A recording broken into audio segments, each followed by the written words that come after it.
Hello guys, मैं राघव ओगना आप सभी का स्वागत करता हूं अपने YouTube channel let's crack TET पर। सो गाइज, उम्मीद करता हूं आप सभी अच्छे होंगे, स्वस्थ होंगे और अपने घरों में सुरक्षित होंगे।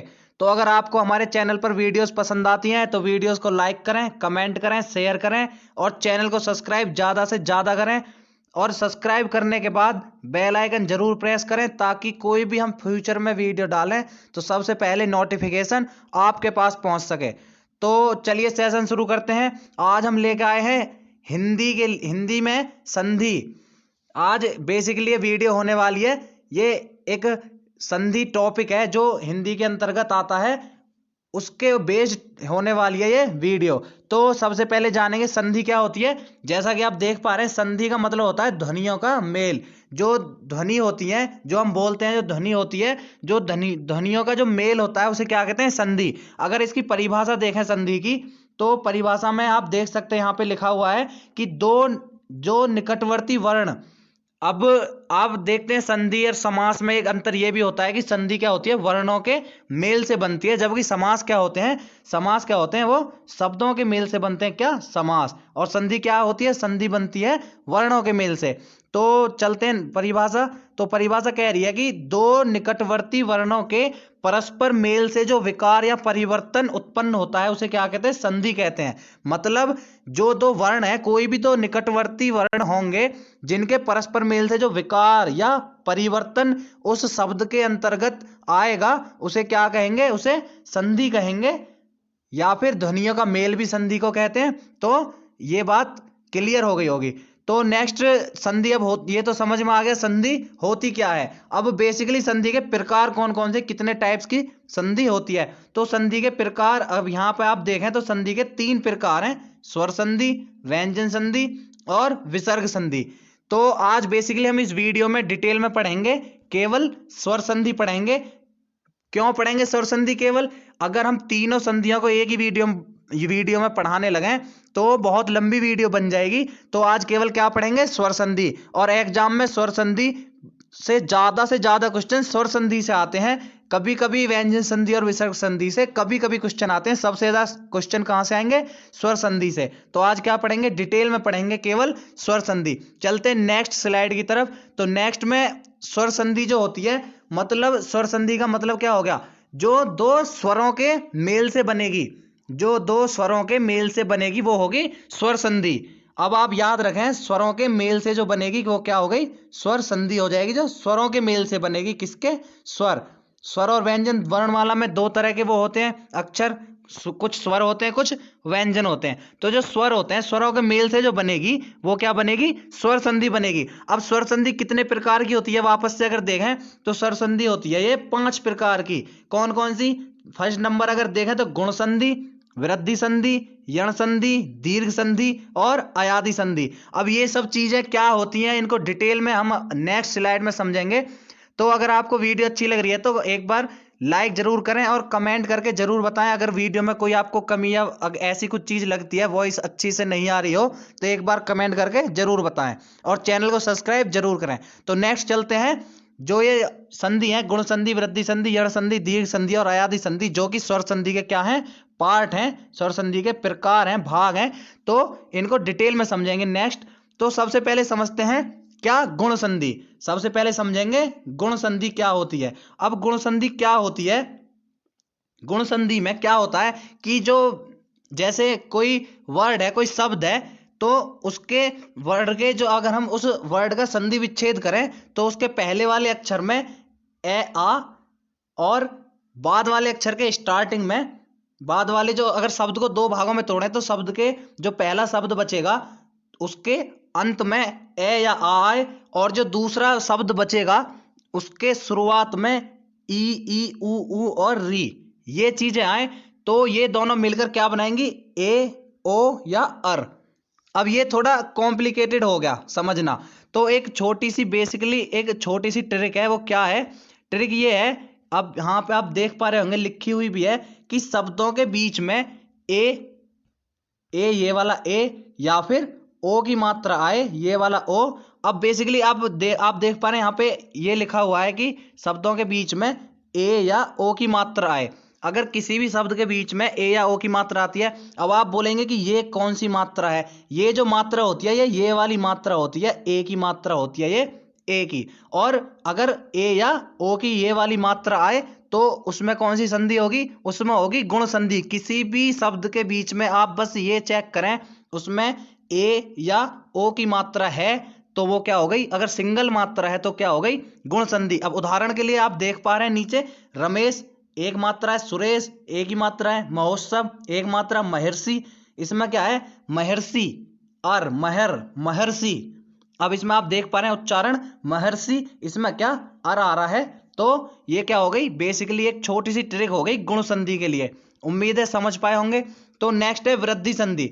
अब गुण संधि आपने पढ़ ली, वृद्धि संधि, वृद्धि मतलब किसी चीज में बढ़ोतरी हो गई। अब जैसे पहले क्या था कि बेसिकली अगर देखें तो ट्रिक कहती है कि शब्दों के बीच में ए या ओ की मात्रा आती है। अगर वैसे देखें जो इसका ग्रामिकल नियम है तो ये है कि अगर किसी शब्द को तोड़ा जाए दो हिस्सों में, उसका संधि विच्छेद किया जाए तो पहले शब्द के बाद वाला अक्षर ए या आ और दूसरे शब्द के पहले वाला अक्षर ए ओ औ, तो ये मिलके क्या बनाते हैं, ए और औ बनाते हैं। तो ये फिर भी समझना जो ग्रामिकल जो व्याकरण में जो जितने भी ये नियम दिए हुए हैं इनको समझना थोड़ा कठिन हो जाता है। इसलिए क्या है हम आपके लिए ट्रिक लेकर आए हैं कि शब्दों के बीच में ए की मात्रा और औ की मात्रा। अब आप इसे याद कैसे रखेंगे, गुण संधि में क्या था कि ये वाली मात्रा एक और ओ की ये वाली मात्रा थी, जो ये वाली मात्रा थी दोनों, ये वाली और ये वाली मात्रा ये थी गुण संधि में। अब वृद्धि का मतलब होता है बढ़ोतरी होना। अब बढ़ोतरी क्या हुई वृद्धि संधि में कि इसमें ये वाली मात्रा एक की जगह दो मात्रा हो गई दोनों जगह, और इसमें भी दो वाली मात्रा, ए की मात्रा और औ की मात्रा आएगी किसमें, वृद्धि संधि में। अब क्योंकि यहाँ पे वृद्धि हो चुकी है। अब उदाहरण के लिए अगर आप देखें तो उदाहरण में है तदेव, दो मात्राएं यहाँ पे आप देख पा रहे हैं, तदेव में दो मात्राएं, वनौषधि, वनौषधि में क्या है औ की मात्रा है वनौषधि, ठीक है बात। तो ये हो गई वृद्धि संधि। अब नेक्स्ट चलते हैं, नेक्स्ट है यण संधि। यण संधि का सबसे एक आसान ट्रिक है यण संधि की।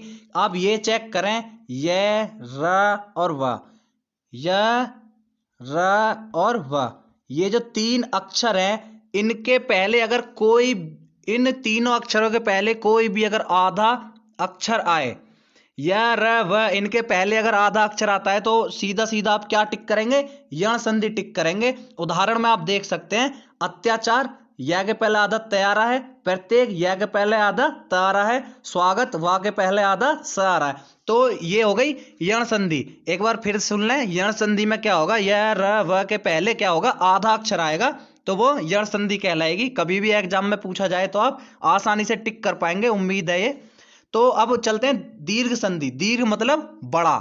अब बड़े से सीधा सीधा मतलब ये है, या तो आप ये ग्रामर वाला रूल देखें, यहाँ पे सबसे पहले इसे ही समझ लेते हैं। ये क्या लिखा हुआ है यहाँ पे अजीब सा, तो ये लिखा हुआ है कि अगर हम किसी भी शब्द की संधि विच्छेद करें और उसके पहले वाले हिस्से के लास्ट में आ ई उ ये वाले अक्षर आए, प्लस जो दूसरा शब्द है उसके आरंभ में ए आ ई उ वापस से यही वाले अक्षर आए, तो ये क्या बनाएंगे मिलकर के, बड़ा ई, बड़ा आ और उ, ई आ और उ बनाते हैं, बड़ा उ बनाते हैं, मिल गए। अब ये अगर समझ नहीं आ रहा हो तो आप ये इस ट्रिक को याद रखें कि शब्दों के बीच में क्या होगा, बड़ी ई आ या फिर बड़ा उ की मात्रा आएगी। अब उदाहरण के लिए आप यहाँ पे देख सकते हैं, जैसे मतानुसार में क्या है, मता आ, मतानुसार में आ गया। और अगर नवागत देखें तो नवागत में क्या आ गया, आ गया। और भानुदय देखें तो भानुदय में क्या है, बड़े ऊ की मात्रा आ गई, भानुदय। तो ये बेसिकली क्या है, दीर्घ संधि। दीर्घ से ऐसे भी याद रख सकते हैं कि दीर्घ मतलब बड़ा, बड़ा मतलब बड़ी मात्रा, और बड़ी मात्रा स्वरों में कितनी होती है, ई आ और बड़ा ऊ, केवल इनके लिए कहा गया है यहाँ पर दीर्घ संधि में। तो नेक्स्ट चलते हैं, जो लास्ट है हमारी स्वर संधि के अंतर्गत, वो है अयादि संधि। अब अयादि संधि जो है इसकी एक ये है कि छोटी सी अगर ट्रिक अभी आपको बताऊंगा मैं, पहले ये समझ लेते हैं जो एक व्याकरण के तौर पर जो ग्रामिकल नियम है ये, तो इसे समझेंगे पहले। तो ये कह रहा है कि अगर किसी भी संधि का संधि विच्छेद करें, किसी भी शब्द का संधि विच्छेद करें तो पहले वाले भाग के लास्ट में ए ओ औ ये अक्षर आएंगे, प्लस जो लास्ट वाला पार्ट है उसके स्टार्टिंग में ए ई उ ई ये वाले अक्षर आएंगे। तो ये मिलकर के क्या बनाएंगे अब अ अब अवि या आवो, अ अब अवि या आवो।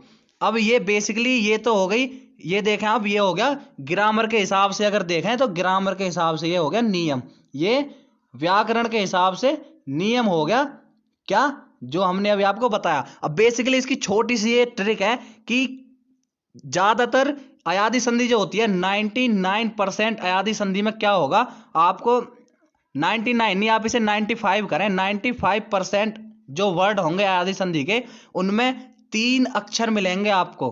कितने अक्षर मिलेंगे अगर आप वैसे देखें तो 3 अक्षर मिलेंगे आपको देखने के लिए, किसमें अयादी संधि में।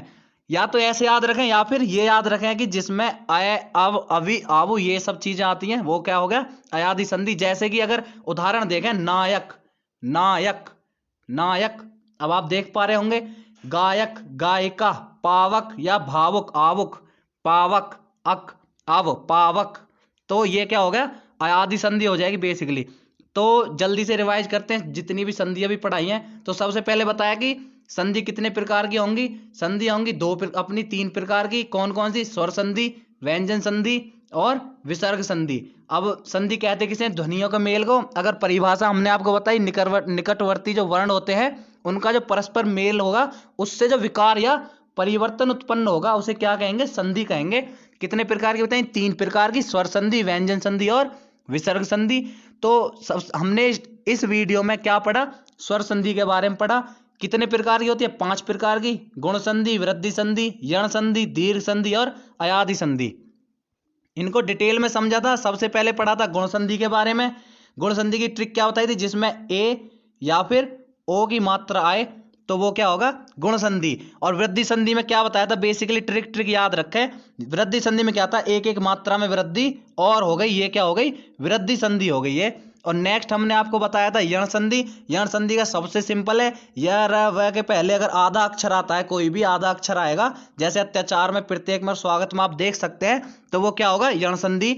तो दीर्घ संधि में हमने आपको बताया कि बीच में उसके क्या होगा बड़ा ई आ या फिर बड़ा ओ, ये मात्रा आएंगी किसमें, ये आएंगी दीर्घ संधि में, मतानुसार, नवागत या भानुदय, ये आप देख सकते हैं।